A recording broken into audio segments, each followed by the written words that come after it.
नमस्कार, सुप्रभात news MP के संध्या समाचार में आपका स्वागत है।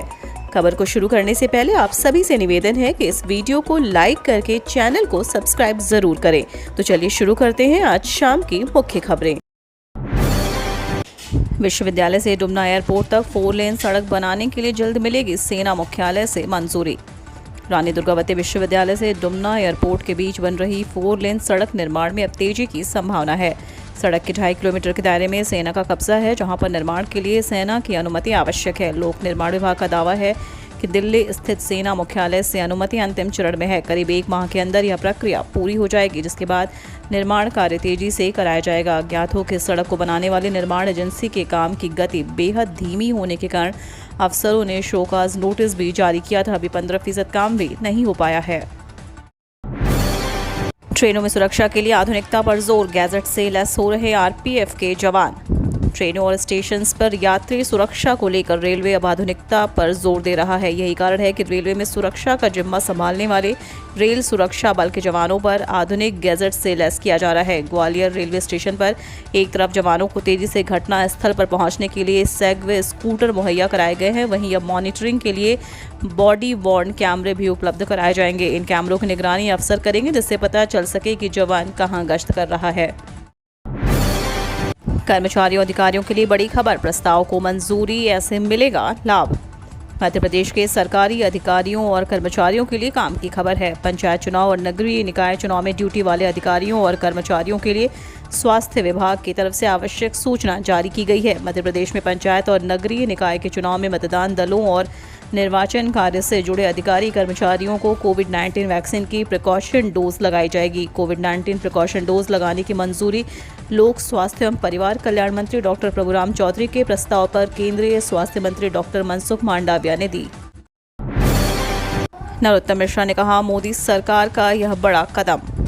मोदी सरकार द्वारा 10 लाख नौकरी देने के फैसले पर मध्य प्रदेश के गृह मंत्री नरोत्तम मिश्रा ने भी खुशी जाहिर करते हुए कहा कि पीएम का बहुत आभार है। यह प्रयास बेरोजगारी के क्षेत्र में बड़ा कदम है। वहीं गृह मंत्री ने बताया कि मध्य प्रदेश में भी एसडीआरएफ की 550 संख्या को 3 गुना करेंगे। वहीं उन्होंने बताया कि होमगार्ड के जवानों की विसंगतियों को सुधारा है।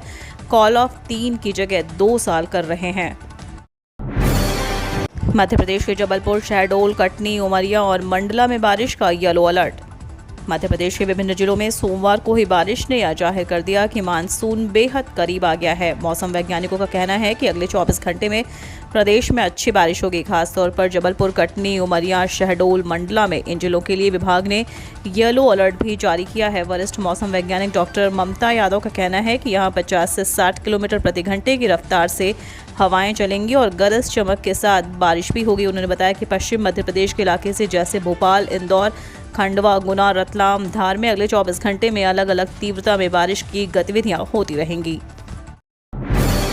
दिल्ली से लौटते ही शिवराज की देर रात तक मैराथन बैठक। भोपाल से मालती लगभग तय। इंदौर में मधु या भार्गव में से एक।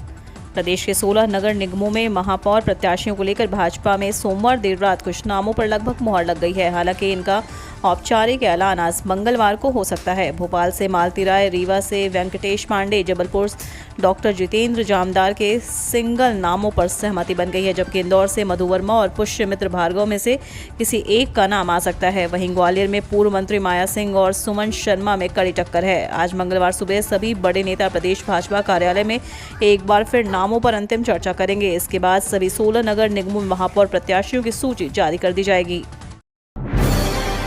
रोजगार पर अब एक्शन में मोदी सरकार। केंद्र सरकार 1.5 साल में देगी 10 लाख नौकरियां। रोजगार के मुद्दे पर अक्सर सवालों का सामना करने वाली मोदी सरकार शायद अब इस संकट को दूर करने का प्लान तैयार कर रही है।